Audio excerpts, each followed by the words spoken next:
Okay, so today we're going to look at a 1 litre Corsa D, which has got a no start fault on it. Pretty much diagnosed it to the starter motor, but I'll just quickly talk you through my process of how I diagnose the starter motor. I'm on my own, so it's a bit difficult, but when you turn the key you can hear all the clicks and things that you would expect from the relays. That's not saying that that's not an issue, but using my test light, which is connected to earth at the moment, just prove it's okay. Yeah, test light comes on, that's fine. Fuse number 1, which is this green fuse down here, 30 ampere, is the starter circuit fuse, and it's good on that side, and it's good on that side. So the battery is also good. So what I've sort of diagnosed it to is the starter motor. What I've also done is gone underneath and I've put a 12 volt test onto the solenoid engagement lead, which I'll show you in a minute, and as soon as you turn the key that comes up as 12 volts and then goes off when you turn the key, so it's getting its 12 volts. And I've also checked for earths, and that also is good. So I'm gonna go you through, hopefully take you through changing the starter motor. So the first thing you've got to do when you're doing a starter motor is 100% you need to disconnect the battery and disconnect the negative terminal. And then it stops any sort of arcing when you disconnect the cables, because you've got some main lives down there. So just 100% get that bad boy off, and you won't cause yourself any welding issues. What I'm going to do is going to go underneath. It's quite tight down there, and I'll see what I can film. So here we are underneath the back of the car, and really quite tight, but there's the starter motor just above the right hand drive shaft. So what I did when I was diagnosing it, quite difficult to see, but up there on top of the starter motor, don't know if you can see it, there's a small fly lead, which is the signal. If I can't see, ooh, see if that works. No, that's not going to work.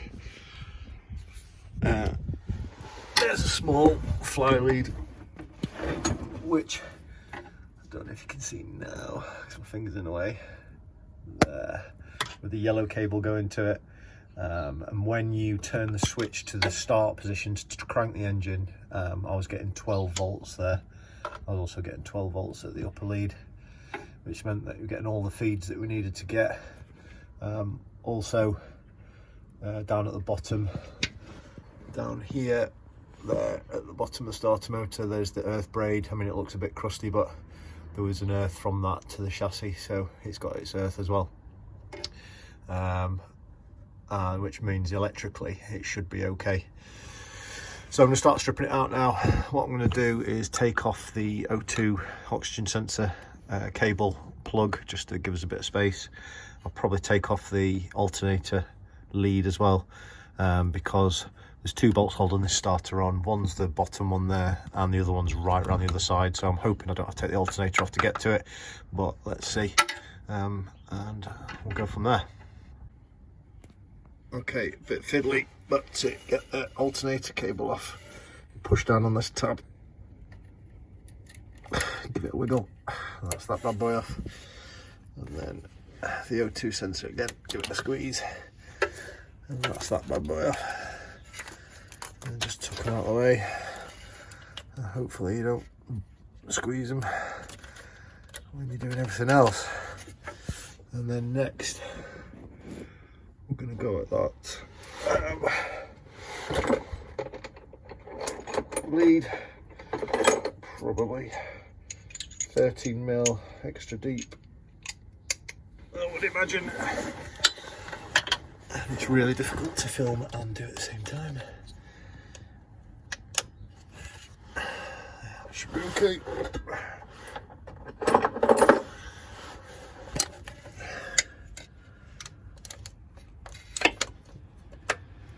Careful not to put any pressure on that plug there when you undo it. That's nice and loose now.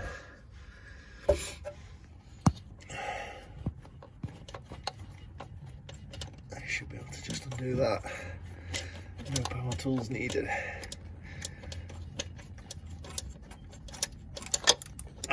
face, always in the face. Okay, so that's that off, and then we should be able to just pop the lead off. That's your main earth cable, and then what we've got to do now is that is like a special stud. We should be able to just slide the extra deep over the top of that and do exactly the same again, he says. Yeah, that goes over the top of there. Again, try not to put any pressure on top of that socket, but yeah, the electrical socket, because it will snap. Being an old car, 1 litre, 3-cylinder, absolute weapon of a car. Get on. And then that's the stud part, hopefully loose enough. I try not to drop this one on my face. Again, really difficult to film. There's no access from the top because the inlet manifold is right on top of it, unless you want to strip the inlet manifold off, which I don't. Okay, lovely. That's that one off. And I've dropped that as well. Okay, the next thing I'm going to do is reach up there, get those electrical connectors off. Looks like a 13 and a 10. So I might just go and get some tools. A bit different than what I've got out, and we'll have a go at them. Okay, so so I'm just going to get the 10 mil. I might just be able to get my socket on. Yeah, on there. I don't know if you can see.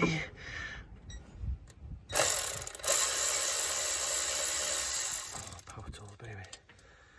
Oh, face. Alright, that's that one undone. I'm definitely not going to be able to get my socket on that one. I just don't think there's enough space, so I'll get a 13 mil and I'll let you know when that's undone. Okay, so to get that one off, it's just a standard ring spanner. That's the only thing I can get on to fit.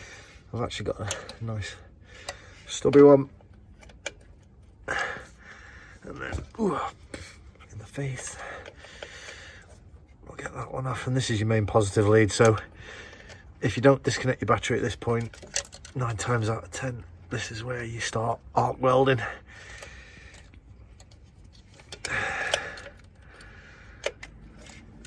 Oh, no power tools, that sucks.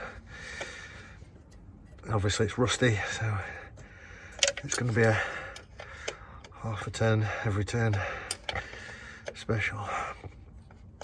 Hopefully it should free up in a minute. And then that's that one. Not the face. There we go. Okay, that's that off then. So that should be, if I can see, the main lead off that one as well. Bosh. Okay, so now I need to find out, on the opposite side of where that stud went is where the other socket is, where the other bolt goes, and I'm going to try and find a way of getting around the top and back of that starter motor, which may take me some time, but I'll get back to you when I find out a solution. Okay, bit of an update. So I've decided to just bite the bullet and take the alternator off, because there's just no way of getting to that back bolt that I could work out anyway. And I'm going to try and show you how tight it was going to be. So there is the bolt at the bottom, and then opposite that, don't know if I can get it, up there is now the other bolt. So I'm just going to reach through there with a 13 mil and just undo that, and that should be the starter motor off. I think this, because this is a 3-cylinder engine, the alternator's packed really tight towards the starter motor, and I think you just got to take it off, but it wasn't an issue. It was only sort of 2 bolts and then this adjuster. And what I'll do, I'll go through the refitting process because I got a bit carried away and just took it off without bringing you guys along. But there's that bolt that I needed to get to. There's just no way of getting anything onto it that I could get. So yeah, update to be continued. I tried getting at it from the outside of the car, but it just couldn't get the angles right. So I managed to get a 6-inch extension here with that extra deep on it. Oh god, she's coming away nicely. So a bit of a faff just to get your socket on it because you can't see anything. You're working in the blind. Oh, I've just lost it again. We'll find it, have faith. Have I got it? Yes, I've got it. And then we'll just undo that. Hopefully the start motor doesn't fall on my face.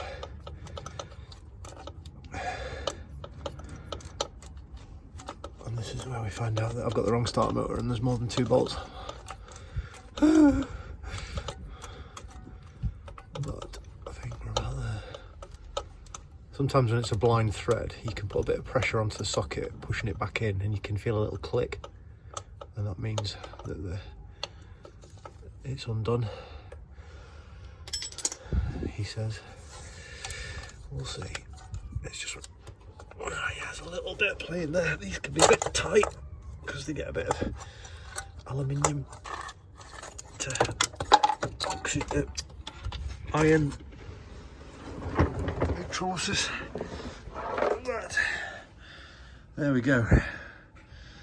There's the offending item, and I think we've just found the problem. Yeah, that doesn't look like a great contact to me. Might have just to mess about and try and bench test it in a minute and just see if we can get it working. Hold on tight. Okay, so our starter motor's out and there's a very obvious crusty, nasty corrosion between the solenoid and the starter motor. So what I've done, I've earthed out the starter motor here using an old battery, and I've put power to the main lead permanently. And then what should happen is you would then, from your starter switch, get a feed to your solenoid, which would engage your solenoid, which would also then engage the main wiring in your starter motor, turn your starter motor. So I've now also simulated that. So in theory, what should happen, that starter motor, if it was fit, should be absolutely buzzing round. So what I'm going to do now is just try and bridge that gap where it's corroded, and we should get some movement on the starter motor. Yeah. So kind of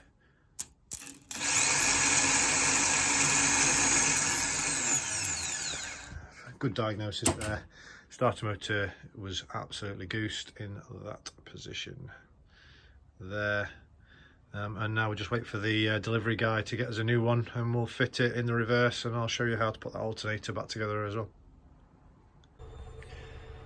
Okay, so the new one's arrived, and the first thing to do is just check that it looks the same, which there's some slight differences, but you can tell that the dimensions are the same. It's just not a genuine part. It's also slightly shorter, which won't matter. Hopefully it's got as much oomph.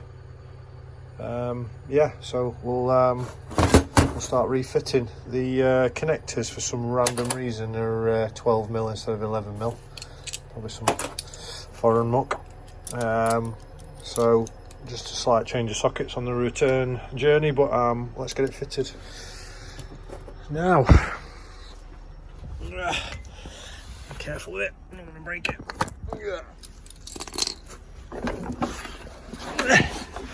First things first.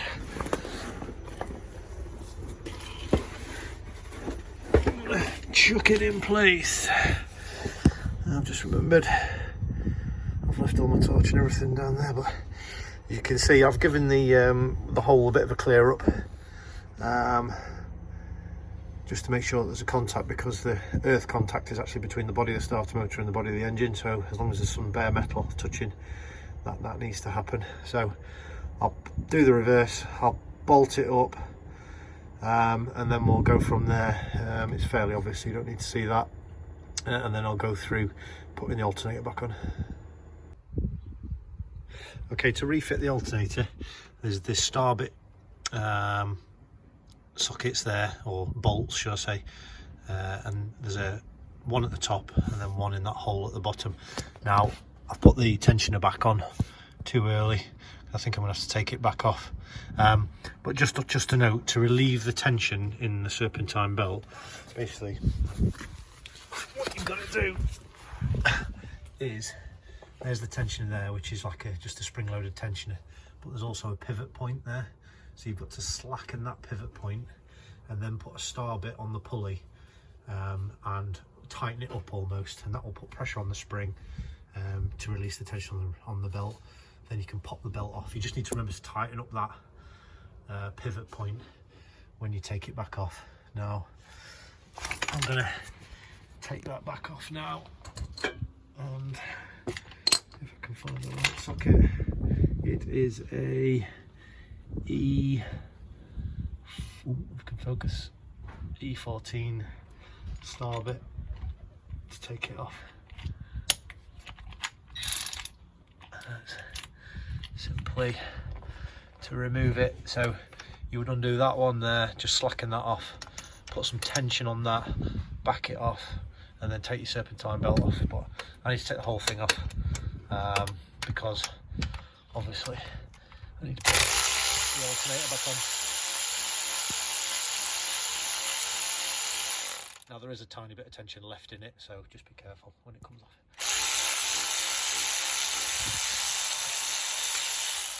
There we go, there's that.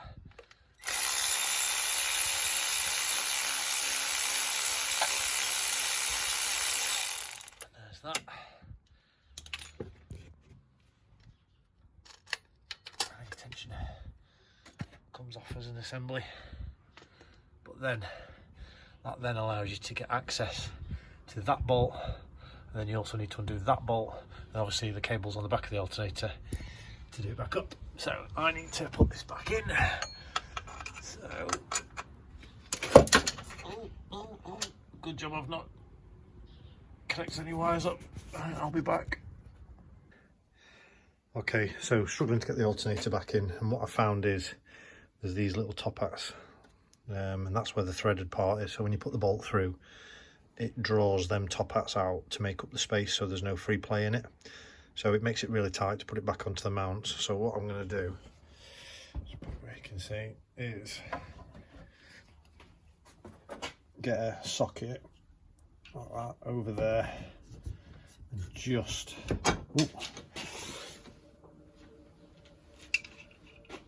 press the top hats in, and then they'll get drawn back out to make up the plate when the bolts tighten up, just like that. And then there's sort of no gap between them, and then I'm just going to have something to eat, and then I'll fit the alternator back in. Okay, so I've finally got the alternator on, and since I pushed those top hats in, sorry about the finger, as soon as I pushed those top hats in, it made putting them back on much easier. You literally just slide it up, line it up on the holes. There's the top and bottom one. So we'll tweak those up now. Make sure we're going the right way. Probably put an extension on. This is where I need a camera assistant.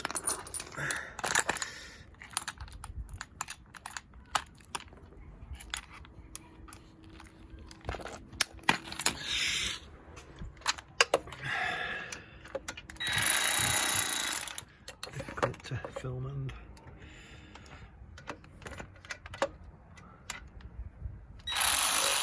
come on, focus.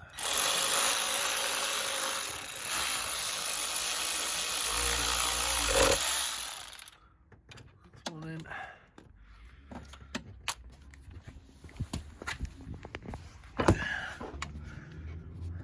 Do the other one down here.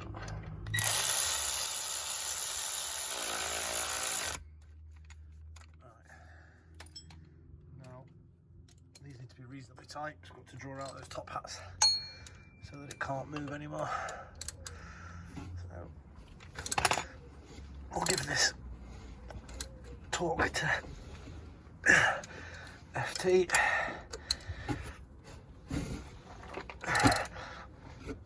As you would expect.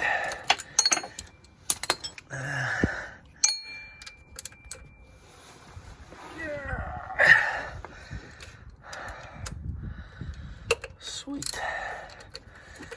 So that's that done. Right, now we've got to put the tensioner in. I just want to make sure everything's good. That goes like that, that goes around there, that goes around the tensioner, and it comes back around there. Yeah, so that should be good for us to put the tensioner back on, which goes in up there and down here. So, and again, handle it, it's all using the same E14 bit, but don't tighten up the top one fully, as I said before, because that's what allows the tensioner to sort of pivot when you go to fit the belt. This one's a bit tricky just because it's under a bit of spring tension, but I need two hands. But I'll get the tensioner back on, or at least semi-tightened, and then we'll start again. Now just to should we have to put the serpentine belt back on. That's it now back on, but there was no way I was going to be able to video it and do it at the same time. But I've had to use my really long 3/8 ratchet because it takes some right doing. But basically that is the tensioner there moving, and then once that's all tight, you can tighten up the pivot bolt. And if you haven't done the bottom one already, you can do that one. That's tight, right, that's that back together now.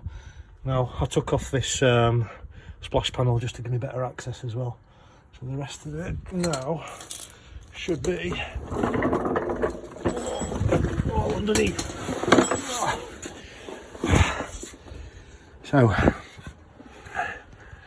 what we've got to do, connect up the main, which I've just screwed the nut on there, main pos, and then put the little energizer wire for the solenoid on, which is that one there, and then that's it. And then put the alternator back on. There's one lead there, heavy duty, and then there's just that plug. I'll get back to you once it's done. Right, so it's all buttoned back up now. I've just connected up the battery lead.